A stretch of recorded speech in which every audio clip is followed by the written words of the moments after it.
गुरुदेव 1008 श्री वर्धमान महावीर स्वामी भगवान की, परम पूज्य प्रातः स्मरणीय संत श्रोमणी आचार्य गुरुवर श्री विद्यासागर जी महाराज की, परम पूज्य गुणायतन प्रणेता प्रखर वक्ता भावना योग प्रवर्तक मुनि श्री प्रमाण सागर जी महाराज की, परम पूज्य मुनि श्री निर्वेक सागर जी महाराज की, परम पूज्य मुनि श्री शीतल सागर जी महाराज की, पूज्य अलख श्री निजानंद सागर जी महाराज की।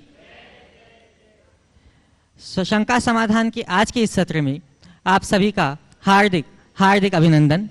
इससे पूर्व कि हम आज के सत्र की प्रक्रिया प्रारंभ करें, सर्वप्रथम पूज्य गुरुदेव का आशीर्वाद प्राप्त कर अपने जीवन की उन्नति निर्धारित करते हैं। सभी लोग हाथ जोड़ें, मस्तक झुकाएं और मेरे साथ बोलें, हे गुरुदेव नमोस्तु नमोस्तु नमोस्तु। क्या मेरा है, क्या पाना है, कैसे हो जीवन का उद्धार, गुणायतन में आओ बंधु, यहां सत्य का हो दीदार। बंधुओं, परम पूज्य आचार्य गुरुवर के पावन आशीर्वाद से और पूज्य गुरुदेव की पावन प्रेरणा और मार्गदर्शन में निर्मित होने जा रहा गुणायतन कुछ ही समय में हम सबके बीच लोकार्पित होगा, हम सबके बीच पूर्ण रूप से प्रकट होगा। बंधुओं, गुणायतन वह कृति है जहां आकर आप जान पाएंगे, जहां आकर आप पाइएगा पार अपने जीवन की विकृति का और पाइएगा सार संपूर्ण जिन संस्कृति का, जहां आकर आप कर पाएंगे समो शरण का साक्षात्कार और जान पाएंगे कैसे होगा जीवन का उद्धार। बंधुओं, यह हम सबका अत्यंत सौभाग्य है कि यह महान कृति हम सबके जीवन काल में पूर्ण होने वाली है और जिन शासन के यश को दिग दिगंत तक सदियों तक फैलाती रहेगी, युगों युगों तक प्रवर्धित करती रहेगी। इसलिए मैं आप सभी को आह्वान करता हूं, आप सभी को आवाज देता हूं कि आप सभी गुणायतन से जुड़ के अब सबके जीवन को, स्वयं के जीवन को धन्य करें और गुणायतन का जिन शासन का गौरव प्रवर्धित करें।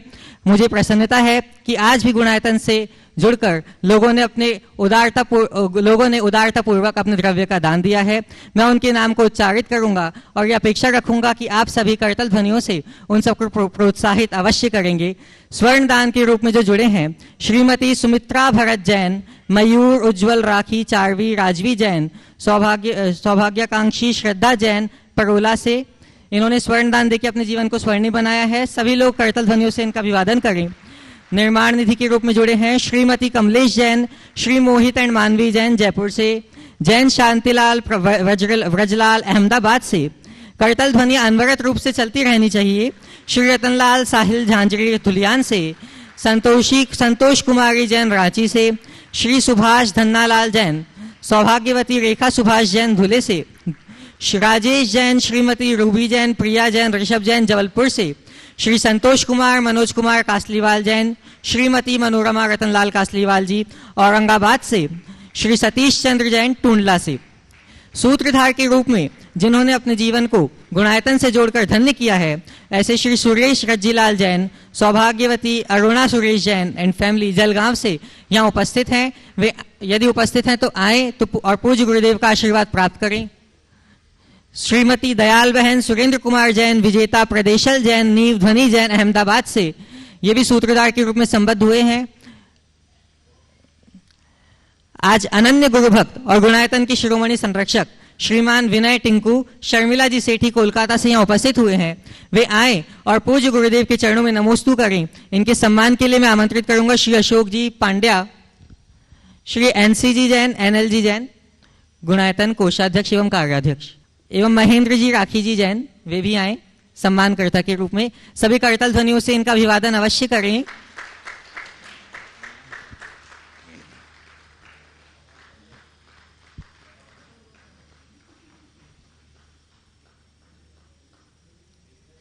आज के प्रथम प्रश्न के लिए मैं आमंत्रित करूंगा श्रीमती नीलिमा चौधरी ऑस्ट्रेलिया से, जो प्रामाणिक समूह की सक्रिय सदस्य हैं।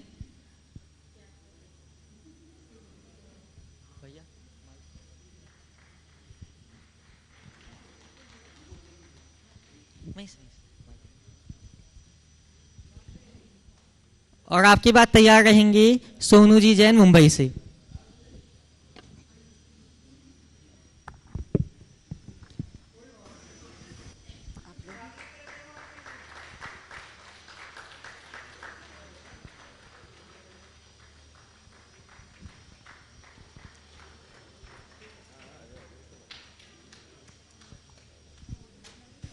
नीलिमा जी चौधरी अपना प्रश्न रखेंगी। आचार्य गुरुवर के चरणों में मेरे और मेरे परिवार की ओर से शत वंदन, शत वंदन, शत वंदन। गुरुदेव, आपसे एक विनती है। आपको पता है मैं एनआरआई प्रमाणिक पाठशाला ऑस्ट्रेलिया के अंदर भी अभी हमने 6 महीने पहले स्टार्ट किया है, मैं उसका संचालन कर रही हूँ। तो उसमें ज़्यादा से ज़्यादा बच्चों को हम जोड़ने की कोशिश कर रहे हैं। काफ़ी बच्चे जुड़ रहे हैं, पर फॉरेन लैंड में रहने के बावजूद भी हम ये चाहते हैं कि जो हमारा विश्व प्रसिद्ध जैन धर्म है उसकी वैल्यूज़ को हम फॉरेन में रहने वाले बच्चों को किस तरीके से और ज़्यादा से ज़्यादा जोड़ें ताकि हमारा जैन धर्म और ज़्यादा विश्व प्रख्यात बन सके। पहले तो मैं चाहूँगा एक बार जोरदार करतल ध्वनि से नीलिमा जी का सम्मान करें। ये ऑस्ट्रेलिया में रहते हुए वहाँ की प्रामाणिक पाठशाला के संचालन में अपना बहुत बहुत योगदान दे रहे हैं। मैं चाहूँगा ये पहली बार आए हैं, गुणायतन की ओर से इनका सम्मान भी उसी स्थान पर कर देना चाहिए। इनसे जैन साहब, एनएल जैन साहब कर लें। बहुत अच्छा कार्य आप लोग कर रही हैं। नितिन सैफाली अजमेरा के प्रेरणा से इन्होंने इस कार्य को संपन्न किया है। हमें इनकी भूरी भूरी सराहना करनी चाहिए। आपने बहुत अच्छा सवाल किया है कि वहाँ दूर बैठे लोगों को हम जैन धर्म के मूलभूत सिद्धांतों से कैसे जोड़ें। हाँ जी। हमें आज ज़रूरत है टेक्नोलॉजी का प्रयोग करते हुए एकदम लॉजिकल और प्रैक्टिकल वे में धर्म की व्याख्या करने की। हाँ जी। और एक सलाह और है, हम रिचुअल पर ज़्यादा फोकस करते हैं, हमें स्पिरिचुअल पर फोकस करना चाहिए। स्पिरिचुअल से रिचुअल की ओर मोड़ने में जीवन में एक अलग आनंद आता है। हम आज की पीढ़ी को ये बताने में अगर कामयाब हो जाए कि जैन जीवन शैली एक ऐसी जीवन शैली है जो हमें सहज, शांत, संतुलित और प्रसन्न जीवन जीने का रास्ता दिखाता है, जिसको अपनाकर हम सदाबहार खुश रह सकते हैं, जिससे हम अपने स्ट्रेस को मैनेज कर सकते हैं, अपने इमोशंस को मैनेज कर सकते हैं, सेल्फ कंट्रोल अपने अंदर ला सकते हैं, सेल्फ अवेयरनेस अपने भीतर ला सकते हैं, सेल्फ कॉन्फिडेंस अपने भीतर डेवलप कर सकते हैं, जिसकी सबसे ज़्यादा ज़रूरत है। और ये जैन धर्म का मूलभूत तत्व है। जब हम अपनी जनरेशन को जैन धर्म के मूलभूत सिद्धांतों के साथ इस पक्ष को बताते हैं तो उनका एक अतिरिक्त आकर्षण होता है। हम लोगों की एक चूक है, हम लोग जैन सिद्धांतों की बातों को रटा देते हैं। हम पाठशाला पढ़ाते हैं तो हम उन्हें गति पढ़ाते हैं, हम उन्हें कर्म पढ़ाते हैं, हम उन्हें इंद्रिय पढ़ाते हैं, हम उन्हें पाप पढ़ाते हैं, हम उन्हें कसाय पढ़ाते हैं। पर इन सब के साथ और ज़्यादा है तो हम उन्हें विनतियाँ सिखा देते हैं, पाठ सिखा देते हैं, 24 भगवान के नाम और चिन्ह रटा देते हैं। ये होना चाहिए, लेकिन ये हमारा साध्य नहीं है और यही हमारा लक्ष्य नहीं होना चाहिए। हमें चाहिए कि उन्हें बच्चे के हृदय में इस तरीके से तत्व ज्ञान दें जिससे उनके मन में पाप से डर हो, संवेदनशीलता जागे, धर्म के प्रति रुझान जगे, कुल का गौरव जगे और अपने जीवन में वैल्यूज के वैल्यू को समझ सके। इन्हें हमें थ्योरेटिकल नहीं, प्रैक्टिकल टेक्नोलॉजी का प्रयोग करके आप लोग करेंगे। चूँकि आप पेशे से एक शिक्षिका हो और शिक्षिका होने के साथ अगर धर्म के क्षेत्र में शिक्षण दोगे, निश्चित इसका बहुत अच्छा लाभ आप ले सकती हो। मेरा आपको और आपके माध्यम से पूरे एनआरआई प्रामाणिक पाठशाला की टीम को बहुत बहुत आशीर्वाद। महाराज श्री मेरे पतिदेव महावीर चौधरी, हम लोग पर्थ से आए हैं, हम लोग वहाँ एक मंदिर बनवा रहे हैं, तो मेरे पतिदेव का भी एक प्रश्न है आपके लिए। जरूर जरूर जरूर। सभी गुरुओं के चरणों में त्रयो बार नमोस्तु। महाराज श्री, मेरा 2 जिज्ञासा है मेरी। तो पहली जिज्ञासा ये है कि पर्थ ऑस्ट्रेलिया के अंदर अभी हम जैन टेम्पल बनाने की कोशिश कर रहे हैं, तो इसमें एक तो आपका आशीर्वाद चाहिए।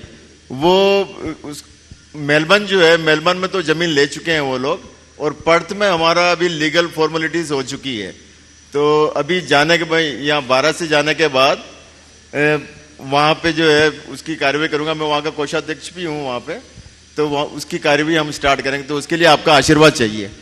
और दूसरी चीज महाराज श्री, मेरी ये जिज्ञासा है कि आपके प्रवचन में करीब 1-1.5 साल से मैं लगातार सुनता रहा हूं, एक एवरीडे, तो हर प्रवचन के अंदर आपकी 4 बातें पता नहीं कहां से निकल जाती है, ये मेरे को अभी तक समझ में नहीं आया। वो इतना आप पहले से तैयारी करके रखते हैं या इंस्टेंटेनियसली होता है? तो ये मेरी जिज्ञासा महाराज श्री। ये सबसे पहले तो मैं आपको और आपके पूरे संघ को आशीर्वाद दूंगा। बहुत अच्छी बात है। ऑस्ट्रेलिया में सिडनी में मंदिर बन चुका, मेलबर्न में भी पूरी तैयारी है, शायद चैत्यालय वहाँ चालू है, और अब आप लोग पर्थ में ये काम कर रहे हैं। कुछ दिन पहले भी कुछ लोग आए थे, मैंने इस मंच से आशीर्वाद दिया था। जल्दी आपकी सारी कानूनी प्रक्रिया पूरी हो, आप न केवल भूखंड खरीदे, भव्य मंदिर का निर्माण भी वहाँ हो सके। दूसरी बात जो आपने कहा है कि 4 बातें आपके मुख से निकलती है पहले से तैयारी, मैं आपको बताऊं, मैं प्रायः प्रवचन शुरू करता हूं, उससे पहले मुझे नहीं पता रहता कि मुझे क्या बोलना है। प्रायः अगर 100 प्रवचन है तो 1-2 प्रवचन में ही मैं पहले से कोई मानसिकता बनाकर आता हूं, बाकी तो बस एक धारा दिमाग में बिठा लेता हूं और बस शुरू होता हूं, और आप लोगों के पुण्य से वो सब निकल जाता है। अब 4 बातें क्यों निकलती है मैं बता दूं, इसलिए कि मेरी 4 बातें आप सुनोगे तो किसी की 4 बातें सुनने की नौबत नहीं आएगी। मेरी 4 बातें सुनोगे तो किसी की 4 बातें सुनने की नौबत नहीं आएगी, और तुम्हारे जीवन में 4 चांद लग जाएंगे। समझ गए? इसलिए हमें वो प्रयास करना चाहिए। ये सब सहज स्फूर्त आप सबके पुण्य के प्रताप से होता है। और महाराज जी याद दिला रहे, महाराज इसको भी 4 कर दो तो चतुर्गति भ्रमण से मुक्त हो जाओगे और 4 कसायों का समन हो जाए। सागर जी महाराज की जय। सोनू जी जैन मुंबई से अपना प्रश्न प्रस्तुत करेंगी और उनके बाद तैयार रहेंगे श्रीमान पंकज जी पविता जी एडवोकेट उदयपुर से। गुरुवर नमोस्तु नमोस्तु नमोस्तु। मेरा प्रश्न ये है कि जब शास्त्र का स्वाध्याय करते हैं तो कहते हैं कि शुरू से लेकर पूरा अंत तक पढ़ना चाहिए, लेकिन महाराज जी कभी कभी क्या होता है, जैसे शास्त्र में बीच में क्या होता है कि कभी कभी ऐसा टॉपिक आ जाता है कि समझ में नहीं आता है और थोड़ा इंटरेस्ट भी कम हो जाता है, तो ऐसा क्या करें कि मतलब उसके प्रति हमको इंटरेस्ट भी बना रहे? देखो, जिसने शास्त्र लिखा उसने क्या सोचकर शास्त्र लिखा? बोलिए। महान महान आचार्यों ने शास्त्र लिखा, क्या सोचकर लिखा? सभी जीवों का कल्याण हो, हम सबके हित के लिए अपना बहुमूल्य समय निकाल कर लिखा। जिस शास्त्र को हम पढ़ रहे हैं उस शास्त्र में हमारे रुचि और हित की बातें है कि नहीं है। तो अब तक मैंने जितना पढ़ा वो मेरे हित की बात थी, जिसको मैंने रुचि कर मान करके पढ़ा। थोड़ा सा अंश अगर अरुचिकर भी है तो क्या हमें पढ़ना नहीं चाहिए? अरे ये मेरी बुद्धि की दुर्बलता है कि मैं उसे समझ नहीं पा रहा, पर वो उनका कितना महान उपकार है कि उनने हमारे लिए लिखा। कम से कम एक बार पढ़ तो ले। जितना समझ में आए समझने की चेष्टा करे, न समझ में आए तो भी उसे पूरा करे। एक कम से कम हम उसकी रीडिंग भर ले लें, आगे की बात समझेंगे। एक बार पढ़ने में समझ में ना आए, दूसरी बार पढ़ो, दूसरी बार पढ़ने में समझ में नहीं आए, तीसरी बार पढ़ो, समझ में जरूर आएगा। समझ गए? उपस्थित हूँ श्रीमान पंकज जी बबीता जी एडवोकेट उदयपुर से, और आपके बाद तैयार रहेंगी श्रीमती नलिनी जी जैन जयपुर से। मंच पर विराजित समस्त मुनिराजों को नमोस्तु। महाराज जी, एक छोटा सा अतिक्रमण करती हूँ। द्वार तेरे दर्शन को आए, मन में लिए अरमान, सद्बुद्धि दो मेरे प्रमाण सागर जी महाराज। महाराज जी बस आपका आशीर्वाद बना रहे। महाराज जी, एक प्रश्न है। आज का जो यूथ है उनके ऊपर एक पश्चिम की बहुत जबरदस्त बीमारी आ गई है, live in moment. Live in moment मतलब आज है उसी में जीना है, हमें कल की चिंता नहीं है।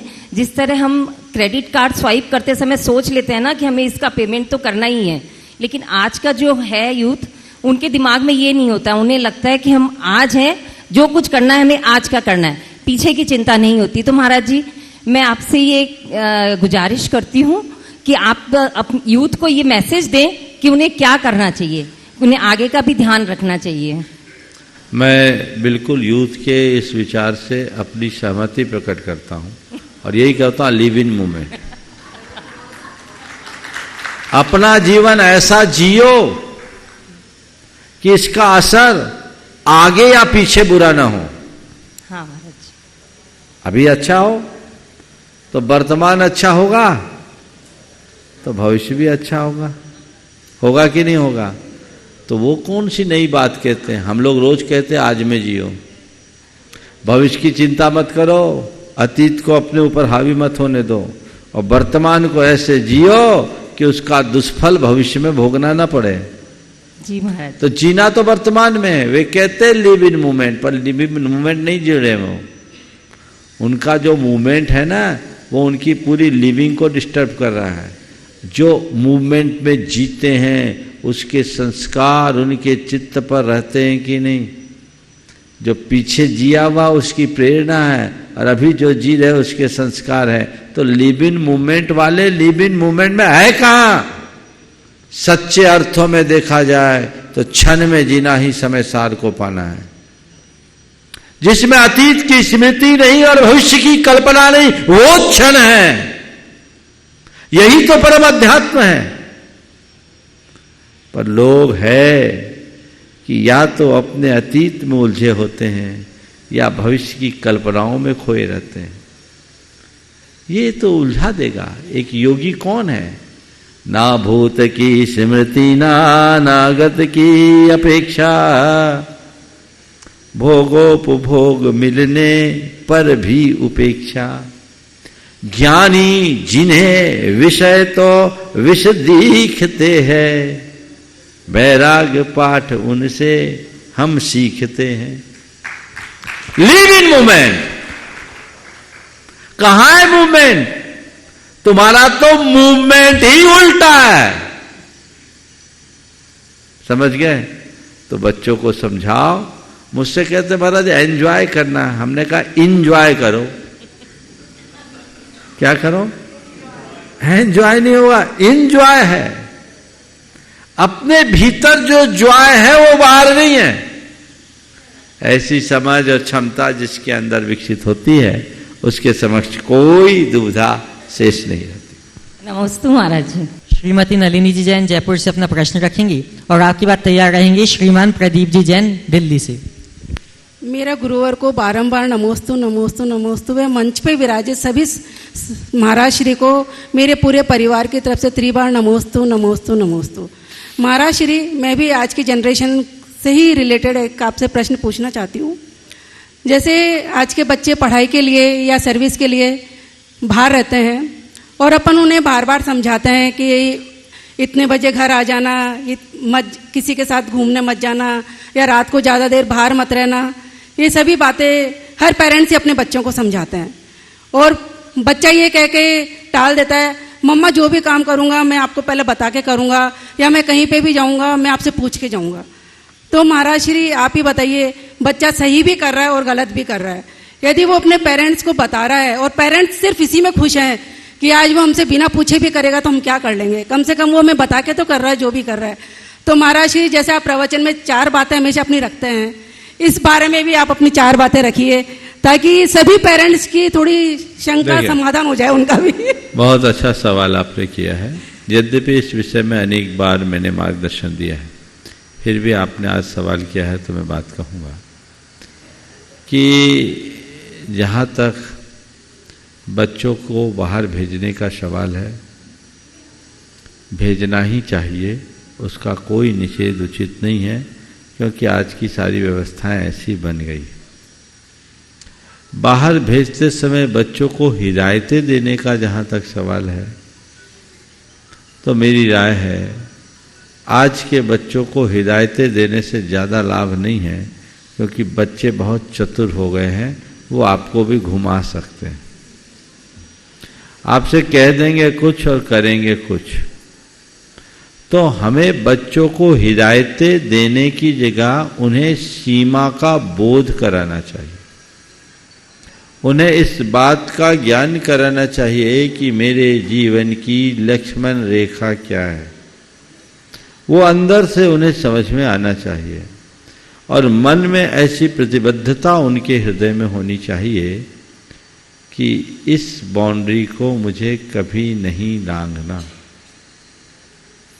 जब हम ऐसी बात बच्चों को अच्छे से समझा देते हैं तो चीज़ें अपने आप हमारे अनुकूल होने लगती है और रास्ता हमारा प्रशस्त होता है, साफ सुथरा बन जाता है। आपने 4 बातें कही है, मैं 4 बातें आज के संदर्भ में कहूँगा। सबसे पहले बच्चों के सामने आप खुद एक अच्छे उदाहरण बने। माँ बाप बच्चों से तो अपेक्षा रखते हैं, लेकिन खुद अपना वैसा आदर्श उपस्थित नहीं कर पाते जो बच्चों को भीतर तक प्रभावित कर पाए। अगर आप एक अच्छे माता पिता बनने का सौभाग्य पाए हो तो तय मान करके चलना, आपकी संतान कभी भटक नहीं सकती। ऐसे कितने माँ बाप हैं जिनके बच्चे ये कहते हों कि अगले जन्म में मुझे आप जैसा ही माँ बाप मिले। शायद नगण्य होंगे। ज़्यादातर यही कहते सुनने में आते हैं, मेरा बाप बड़ा खड़ूस है और माँ बड़ी खचड़ी है। ये आपकी उपलब्धि है, इसमें बदलाव चाहिए। दूसरी बात, बच्चों के हृदय में शुरू से पाप से डर और संवेदनशीलता जगाएं। जब तक हम उन्हें पाप से डर उत्पन्न नहीं करेंगे, उनके मन में पापों के प्रति जागरूकता नहीं आएगी, और जब तक ऐसा नहीं होगा तब तक बच्चे आपको घुमाते रहेंगे, उनका वो आकर्षण छूटेगा नहीं। तो वो जगाना चाहिए। तीसरी बात, बच्चों को भावनात्मक रूप से अपने साथ जोड़कर रखें। आपका और आपके बच्चों का ऐसा प्रगाढ़ जुड़ाव होना चाहिए कि उन्हें लगे कि इस दुनिया में मेरे सबसे बड़े चहेते यदि कोई हैं तो मेरे माँ बाप हैं। वो होना चाहिए। और नंबर 4, बच्चों के प्रति भरोसा रखना चाहिए। अगर बच्चे के प्रति आप शंका की दृष्टि से देखेंगे तो बच्चे बगावती बन जाएंगे। उन पर थोड़ा भरोसा भी रखना चाहिए। यदि इन सब बातों को ध्यान में रखेंगे तो मामला कभी गड़बड़ा नहीं सकेगा। नमोस्तु महाराज श्री, नमोस्तु नमोस्तु। उपस्थित होंगे श्रीमान प्रदीप जी जैन दिल्ली से, और आपकी बात तैयार रहेंगे श्रीमान MK जी जैन जयपुर से अपनी पूरी टीम के साथ। नमोस्तु गुरुदेव। गुरुदेव, दान की क्या महिमा है, आपके माध्यम से हमने जाना है। जैसे आपने आचार्य श्री का भी उदाहरण दिया कि कैसे एक आत्महत्या करने वाले परिवार को छोटे से दान से ही वो आगे बढ़ा। तो हम जब से प्रेरित हुए हैं, जब से काफ़ी कोशिश करते हैं कि जितना क्षमता के अनुसार दान दें, और हमारे करीबी जन जानते भी हैं, पर हम जब डिस्कस करते हैं तो वो लोग आगे नहीं आते हैं या मतलब कोशिश नहीं करते हैं दान देने की, जबकि हमारे से ज़्यादा कैपेबल भी होते हैं कई परिवार।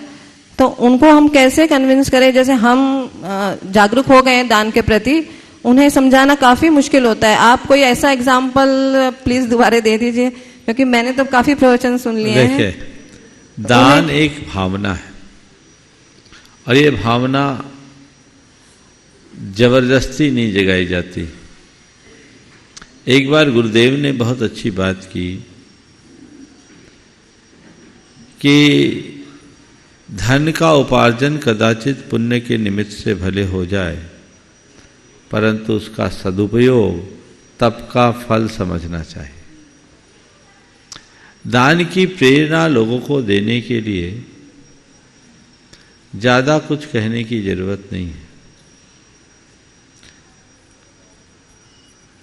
एक बार एक परिवार मेरे पास था, उन्होंने मुझसे कहा, महाराज जी धन हम लोग मेहनत से कमाते हैं, उसे दान में क्यों लगाएं?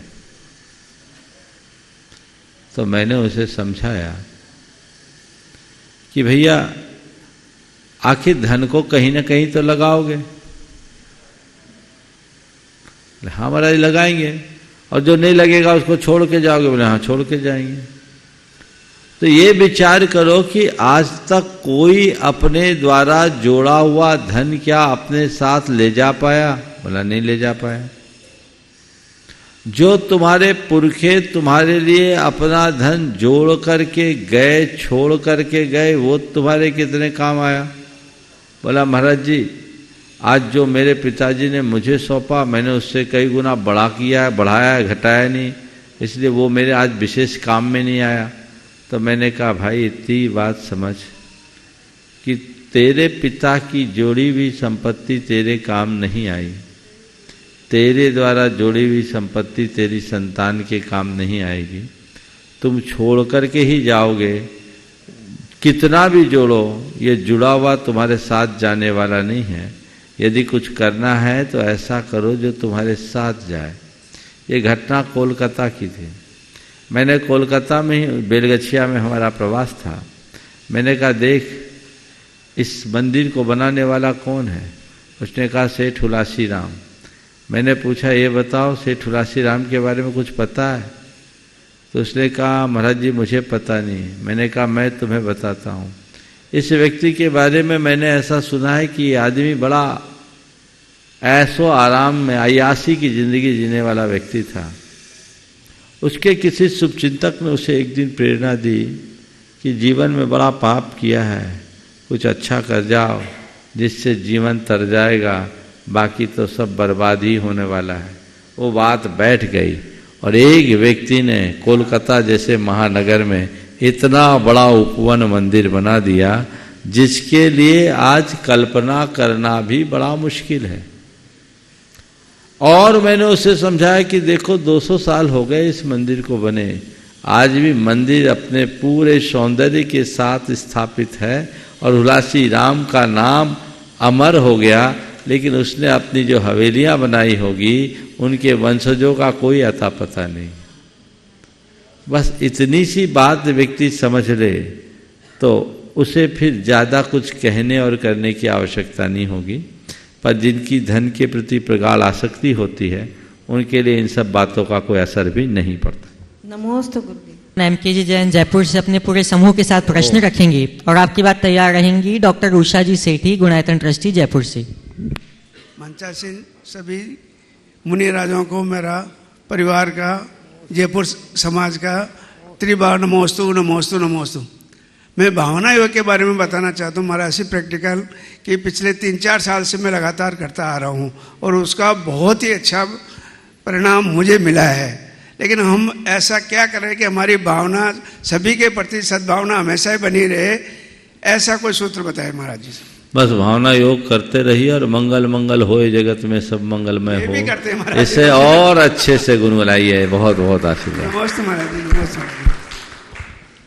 डॉक्टर उषा जी सेठी गुणायतन ट्रस्टी जयपुर से और आपकी बात तैयार रहेंगी प्रियंका जी जैन मिर्जापुर से। गुरुदेव मेरे को दिमाग में ये कि आप भगवान जिनेंद्र देव का सजीव चित्रण करिए ताकि आंख बंद करते ही गुरु भगवान जी साक्षात सामने नजर आए कि ये कैसे मुक्ति को प्राप्त हो रहे हैं, कैसे जा रहे हैं। है यही गुणायतन में, लेकिन मैं आज आपके मुंह से सुनना चाहती हूँ। जिनेंद्र भगवान का सजीव चित्रण जानना चाहते। भगवान के सजीव चित्रण के लिए कुछ नहीं करना। हम लोग प्रभु पतित पावन की विनती को सामने रख करके चले। भगवान का स्वरूप हम सबके सामने निखर करके आ जाएगा। आप प्रभु पतित पावन की विनती पढ़ती हो? हाँ, पढ़ती हूँ। भगवान को सुना देती? नहीं। कभी उसमें डूबने की कोशिश की? पूरी व्याख्या में नहीं करूँगा क्योंकि शंका समाधान का सत्र उसके लिए नहीं है। पर भाव वासना करे तो शब्दों को बोलते बोलते एक चित्र आपके मानस में उभरेगा और वही भगवान का है। प्रभु पतित पावन मैं पावन, चरण आयो शरण जी, यो विरद आप निहार स्वामी, मेट्यो जामन मरण। जब मंदिर में जाइए ये आंखें बंद कीजिए, भगवान की उपस्थिति का एहसास करना हो तो उस घड़ी ऐसा सोचिए कि मेरे सामने साक्षात भगवान है जो पतित पावन है, मैं अपावन है, जिनके चरणों में आने वाला व्यक्ति भी पतित पतित पतित से पतित, अंजन जैसा चोर भी निरंजन हो जाता है। ये भाव, इन शब्दों के अर्थ को अपने सामने रखिए, ऐसी विशुद्धि बढ़ेगी कि आप पूछिए नहीं। लेकिन आप लोग क्या बोलते हैं? प्रभु तीर्थवान मैं अपान चरण तुम ना बचाने वान मानो देव विविध प्रकार जी। आंखें भी चलाते हैं, मुंडी भी चलाते हैं, तो क्या होगा? क्या शब्द है? तुम ना पिछान्यो आन मान्यो देव विविध प्रकार जी, या बुद्धि सेती निज न जान्यो भ्रम गिनो हितका।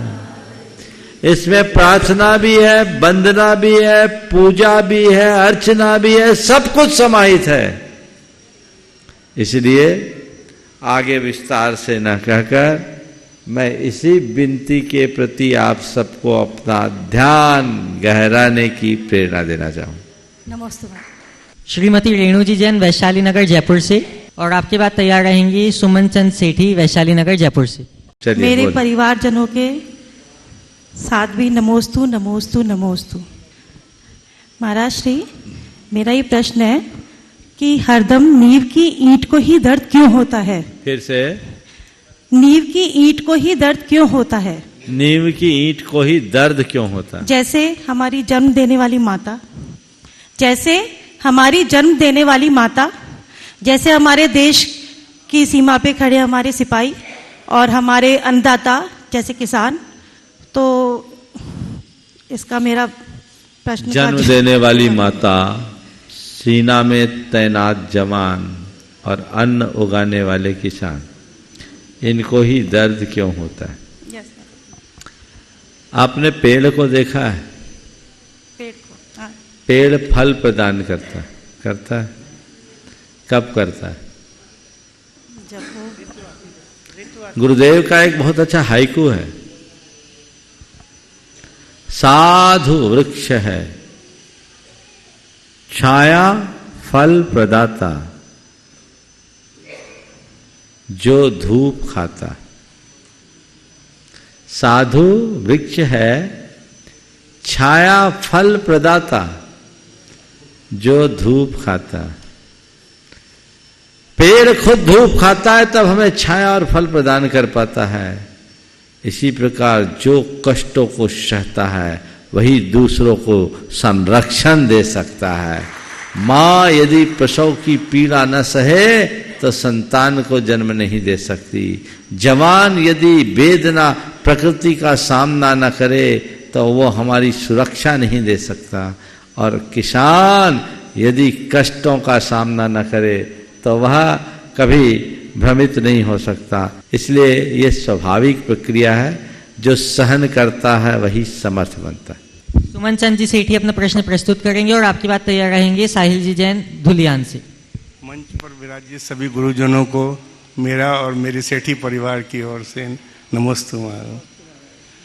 हमारे से एक शब्द है नेगेटिव। नेगेटिव जैसे ही वर्ड आता है तो आदमी चक्कर में पड़ जाता है कि क्या मतलब बुराई की ओर कोई बात होगी, लेकिन इसके साथ ही पॉजिटिव भी जुड़ा हुआ है। लेकिन जो अपना बिजली के जो तार चलते हैं उसमें नेगेटिव और पॉजिटिव जब तक दोनों मिलते हैं तभी आगे का काम बनता है, बल्ब जलता है। तो इस जगह पॉजिटिव नेगेटिव को कैसे सोचा जाए? बिल्कुल बिल्कुल, नेगेटिव पॉजिटिव दोनों एक दूसरे से को रिलेटेड हैं। अगर नेगेटिव होगा नहीं तो पॉजिटिव किसको कहेंगे? हमारे न्याय शास्त्र में कहते हैं भावा भावयो सापेक्षत्वम, भाव और अभाव इन दोनों में सापेक्षता है। अंधेरा नहीं तो उजाला कौन बन जानेगा, समझ गए? इसलिए नेगेटिव है इसलिए नेगेटिव है, हमें नेगेटिव के प्रति भी पॉजिटिव रहना चाहिए। नेगेटिव कहने का मतलब चीज़ों को नकारना नहीं, और पॉजिटिव कहने का मतलब चीज़ों को स्वीकारना नहीं। पॉजिटिव और नेगेटिव दोनों को साथ लेकर के चलना। नेगेटिव के अर्थ में जानते हुए भी उसका पॉजिटिव अर्थ निकालना, और पॉजिटिव में पॉजिटिव समझते हुए उसके प्रति अपनी सावधानी रखना, ये हमारी समझदारी है। हम पॉजिटिव सोचे, एक ने कहा कि कुछ उनकी योजना बन रही थी, अब बोले आप तो कहते हो, हमने शंका प्रकट की, बोले आप तो कहते हो पॉजिटिव सोचो। हमने कहा पॉजिटिव सोचने का मतलब ये नहीं कि आसमान में बादल तने हैं और तुम कहो पानी नहीं गिरेगा, हम तो चले, बादल लटक रहे हैं, दिख रहा है सामने, और तुम कहो कि पॉजिटिव सोच से पानी नहीं गिरेगा। हमने कहा पॉजिटिव का मतलब ये नहीं है, और पानी गिर ना जाए ये सोचना नेगेटिव नहीं है, बल्कि ये सतर्कता का संदेश है। बादलों को घिरा देखकर पॉजिटिव सोचने का अर्थ तो केवल इतना है कि बादल है, छत्ता ले लो, हमारी यात्रा भी हो जाएगी, बारिश का आनंद भी मिल जाएगा, ये पॉजिटिव सोच है। तो इस दिशा में जब हम चलेंगे तभी सफलीभूत हो सकेंगे। साहिल जी जैन, दयोदय महासंघ धुलियान से अपना प्रश्न रखेंगे। गुरुवर के श्री चरणों में धुलियान समाज और झांझरी परिवार और दयोदय महासंघ की तरफ से बारंबार नमोस्तु नमोस्तु नमोस्तु। गुरुदेव, मेरे मन में बहुत दिन से प्रश्न है कि अपन जैन हैं, लेकिन दूसरे समाज के संस्था पर, मतलब जो संगठन होती है दूसरे समाज के, उस पे पद पर रहना और उनके कार्यक्रम में जाना अपना जैन धर्म के अनुसार उचित है क्या? और दूसरा प्रश्न गुरु ये है मेरा, जैसे अपन कहीं नॉनवेज बनता है, वहां से हम लोग निकलते हैं और कुछ उसका जो गंध आता है उसको अपन जैसे सांस ले लेते हैं तो वो सूंघ लेते हैं, तो उसमें अपने को कितना दोष लगता है? देखिए, किसी भी सामाजिक संगठन में आप काम करिए, यदि उससे हमारे समाज और संस्कृति का संपोषण होता है तो कोई दोष नहीं, पर समाज और संस्कृति का शोषण होता है तो ऐसे संगठनों से दूर रहना चाहिए। दूसरा, नॉन वेज कहीं बन रहा है और उधर से गुजर रहे हैं, उसकी गंध ले रहे हैं, तो गंध लेने में दोष लगता है कि नहीं? भावनाएं तो दूषित होती है, अवॉइड करना चाहिए। और जो लोग गंध को अच्छा मानते हैं और उपभोग करते हैं तो समझ लो ये पूरी तरह से उसका पाप अर्जन करते हैं। इसलिए ऐसी स्थिति में हमें यथासंभव टालने की कोशिश करनी चाहिए। बाई चांस गलती से अपन निकलते, गलती हो गई तो सहज आना, गंध लेना और गंध आना में अंतर है, गंध आने दो, लेना मत। गुरुदेव, सबसे बड़ा प्रश्न है जो जीव दया के प्रति, जैसे है ना, बहुत बार क्या होता है जो विकलांग गौवंश होती है ना, उसे हम खरीद लेते हैं और वो कुछ क्षणों में मर जाती है, जैसे वो क्या लोग कसाई को बेच देते हैं। तो मैंने अभी पिछले 2 महीना पहले गाय खरीदा था, उसका 2 चेहरा था, तो वो मैंने खरीदने के 2 घंटा बाद ही वो मर गई। उससे मैं फिर आपने बचाया, 2 घंटे का अभय दान दिया, इस पुण्य का कार्य है। और मैं चाहूँगा एक बार साहिल भाई का और इसकी टीम का अभिनंदन कर दे। ये वो शख्स है जो बांग्लादेश की सीमा से गायों के संरक्षण में काफ़ी सक्रियता से योगदान दिया है। दयोदय महासंघ का पूर्वांचल का एक सक्रिय कार्यकर्ता है। इसके साथ पूरी युवा टीम, मुझे नाम नहीं मालूम, सभी को आशीर्वाद। अब मैं पूज्य लक्ष्मी निजानंद सागर जी महाराज के चरणों में इच्छामी पूर्वक निवेदन करूंगा कि वे शंका के माध्यम से हम सबको समाधान प्राप्त कराएं। आचार्य समन्वय स्वामी कहते हैं कि मोहित इमराप हरने दर्शन लाभाद्वाप्त संज्ञाना राग द्वेष निवृत्ति चरणम प्रतिपद्धते साधु। मंचासीन मुनिराजों को नमोस्तु करके मैं यही पूछना चाहता हूँ कि महाराज जी, जिन राग द्वेष को छोड़ने के लिए घर बार परिवार सब कुछ छोड़ा, वे राग द्वेष तो नहीं छोड़ते, उनके विषय जरूर बदल गए हैं। तो पहला प्रश्न तो यह है कि राग द्वेष का मूल आधार क्या है? ये बिना चाहे हुए अनचाहे क्यों आ जाते हैं और इनको दूर करने का उपाय क्या है? नमोस्तु महाराज जी। बहुत अच्छी बात कही। राग द्वेष छोड़ने के लिए घर बार छोड़े और घर बार छोड़ने के बाद भी राग द्वेष करने लगे तो क्या होगा? ये तो घाटे का सौदा। राग द्वेष का मूल हमारे भीतर का अज्ञान है। जब तक मनुष्य के भीतर आध्यात्मिक ज्योति नहीं जगती तब तक वो राग द्वेष से मुक्त नहीं हो सकता। तो अपने आप को राग द्वेष से पूरी तरह मुक्त करना है तो आध्यात्मिक प्रकाश जगाने की जरूरत है। उसी के बदौलत हम आगे बढ़ पाएंगे। ना चाहते हुए क्यों जाते हैं? ना चाहते हुए भी क्यों होते हैं? ये संस्कार, अज्ञान प्रेरित संस्कार हमें ऐसे उलझाते हैं। मैं परम पूज्य मुनिश्री शीतल सागर जी महाराज के चरणों में नमोस्तु पूर्वक निवेदन करूंगा कि वे अपनी शंका के माध्यम से हम सबको समाधान प्राप्त कराएं। नमोस्तु महाराज जी।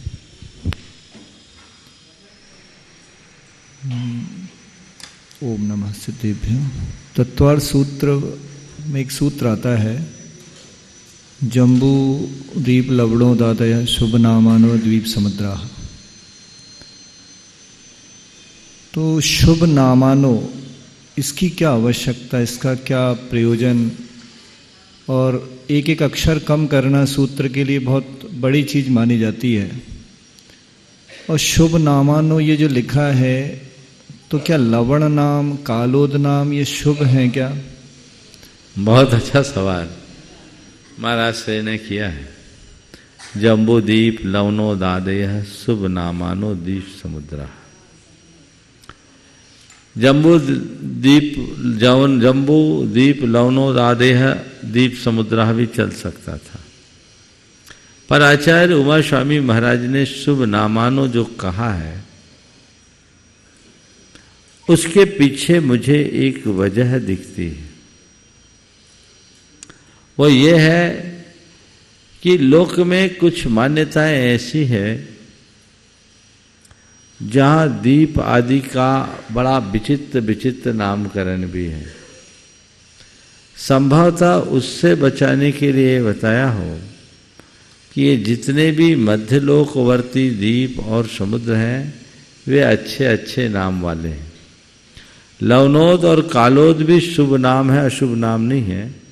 कि लवन के बिना कुछ अच्छा नहीं लगता और काल के बिना कुछ काम नहीं होता। तो लवन और काल ये भी समुद्र के साथ जुड़ा हुआ है। जितने भी नाम हैं वे शुभ नाम वाले हैं, अशुभ नाम वाले नहीं हैं। ये प्रयोजन बिना उसके बिना हो सकता था, लेकिन जो मैंने अभी कहा कि अन्यों के यहाँ जो अन्य अन्य प्रकार के नामकरण हैं उनसे बचाने के लिए संभवतः ऐसा किया होगा। और यदि महाराज जी को खुद और उनकी दृष्टि में, चूंकि गुरु चरणों में काफ़ी लंबे समय से रहे, गुरुदेव के श्रीमुख से यदि उन्होंने कुछ सुना हो, ऐसा सवाल उठा हो, तो वो कुछ हो तो जरूर बताएं। आपके संज्ञान में हो तो बता सकते हैं। मेरे को अभी इतना ही समझ में आता है, पहली बार ये सवाल इस तरह का आया है, लेकिन जरूर इस पर चिंतन होना चाहिए।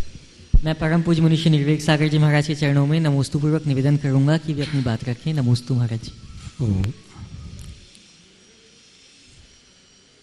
परिस्थितियां बदल रही हैं, रहन सहन का ढंग बदल रहा है, और आज स्तर भी, जीवन स्तर कुछ ना होते भी बहुत कुछ दिखाने की हमारी चाह ललक बढ़ रही है। आज व्यक्ति को मकान बनाना है तो बहुत सारी फाइनेंस कंपनियां हैं जो कि आपको लोन देती हैं। बर्तन खरीदना हो, गाड़ी खरीदना हो, भले वो 3,000 की चीज़ 5,000 में मिले और व्यक्ति उसको हंसते हंसते ले लेता है, जिसे हम कर्ज कहते हैं। लेकिन एक कहावत है, उतनी पैर पसारिए जितनी चादर होए। अर्थात कर्ज लेकर के अपने जीवन को आनंदित मनाना कहाँ तक उचित है, अथवा हमें जितनी हमारी इनकम है उसी में ही अपना जीवन यापन करना चाहिए। ये नीति वाक्य और इसका संतुलन बनाते हुए आज आपका मार्गदर्शन मिले, यही मंगल। बहुत ही अच्छा सवाल महाराज श्री ने उठाया। आज के समय में ओवर एस्टिमेट काम बहुत तेजी से हो रहा है, और ये सब जीवन जीने के कृत्रिम तरीके के कारण है। व्यक्ति की हस्ती और हैसियत कुछ और होती है और व्यक्ति जीवन किसी और तरीके से जीना शुरू करता है, और जहाँ इस तरह की बातें होती है वो व्यक्ति अपने जीवन को अनेक प्रकार की उलझनों से भर लेता है। 4 बातें महाराज श्री के संदर्भ में मैं कहूँगा, प्रश्न के संदर्भ में। समय का इशारा कर देना मुझे। हाँ ठीक है, पर्याप्त है। तो ओवर एस्टिमेट कोई काम मत करना, ओवर बर्डन काम मत करना, ओवर टाइम काम कभी मत करना। समझ गए? Over estimate, over burden, over time और ओवर कॉन्फिडेंस से बचना। व्यापार में सफल होना है या अपने जीवन में, जीवन व्यवहार में सफल होना है, तो इन चारों बातों का बहुत अच्छे से स्मरण रहना चाहिए। सबसे पहली बात है ओवर एस्टिमेट। हमारे शास्त्रों में शुरू से ये कहा गया है, जितना चादर उतना पैर।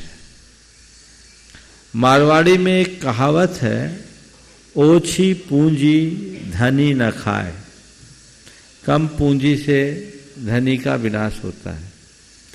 आपको अगर कोई धंधे में 1 रुपये की जरूरत है, 1 रुपया 10 पैसा गांठ में है, तब तो आप धंधे में सफल होंगे, लेकिन 90 पैसा लेंगे तो परेशान होंगे।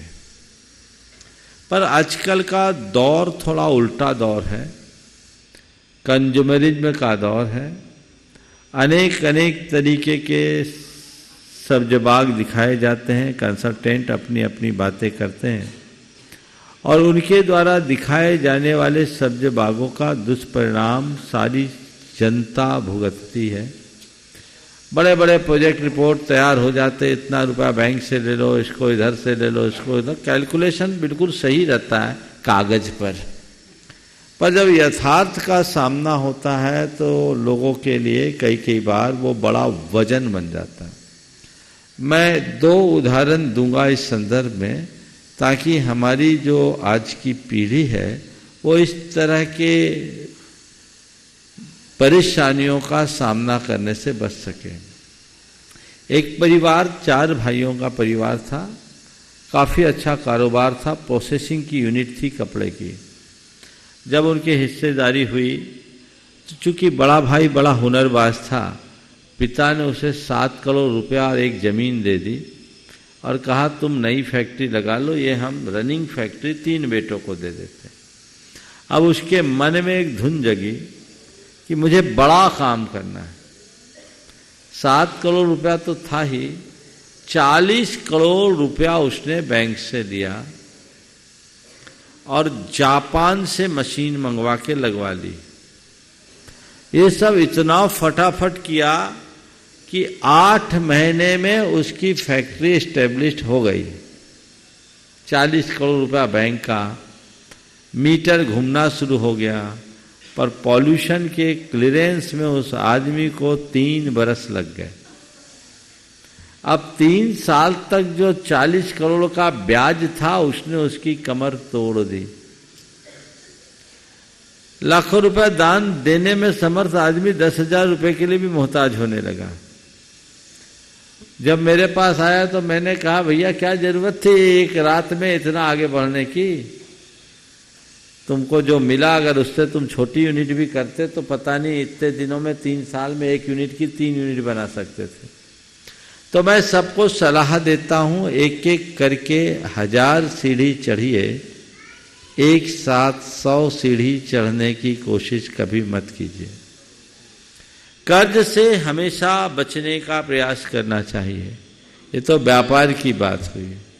लोगों को आजकल एक बीमारी और हो गई है, वो अपने स्टेटस के नाम पर बहुत सारा कर्जा ओढ़ लेते हैं। अभी महाराज ने कहा घर खरीदने के लिए कर्जा, कपड़ा खरीदने के लिए, फर्नीचर खरीदने के लिए, इलेक्ट्रॉनिक गुड्स खरीदने के लिए, शादी करने के लिए, और अब मैंने सुना बच्चा पैदा करने के लिए भी लोन मिलने लगा। ये हिंदुस्तान है। एक पेशेंट डॉक्टर के पास गया, डॉक्टर ने देखा थोड़ा उसके कार्डिक प्रॉब्लम थी, उसने कहा थोड़ा समय लोन पे टहला करो, थोड़ा समय लोन पे टहला करो। उसने कहा सर मेरा तो पूरा परिवार लोन पे चलता है। एक व्यक्ति ने विश्लेषण किया था कि आज बच्चा पैदा होने वाला है ना, उस बच्चे के ऊपर भी कर्ज चढ़ा हुआ है, ऐसा समझना। तो ये बहुत ही चिंतनीय बातें हैं। हमें सीमित साधनों में संतुष्ट होकर जीने की कला विकसित करनी चाहिए। दूसरों से होड़ करने का प्रयत्न कभी नहीं करना चाहिए। ये आपाधापी और प्रतिस्पर्धी होड़ हमें दुख के अलावा कुछ नहीं देती। तो पहली बात, ओवर एस्टिमेट काम कभी मत कीजिए, और इसमें बहुत जागरूक लोग भी हैं। एक बार एक व्यक्ति, उसका मित्र उससे मिलने के लिए आया, मिला मित्र। जो व्यक्ति था वो एक कंपनी का डायरेक्टर, और मित्र जो था वो एकदम साधारण व्यक्ति था, और छोटी सी खेती थी, उससे अपना किसानी करके काम करता था। जब वो कंपनी के डायरेक्टर से मिला तो उसके डायरेक्टर ने उसे एक टी शर्ट भी गिफ्ट किया बॉस का। समझ गए? उस व्यक्ति ने अत्यंत विनम्रता से हाथ जोड़े, बोले माफ़ करना, मैं तो जो एक कुर्ती पहनता हूँ ना, मुझे वही फपती है।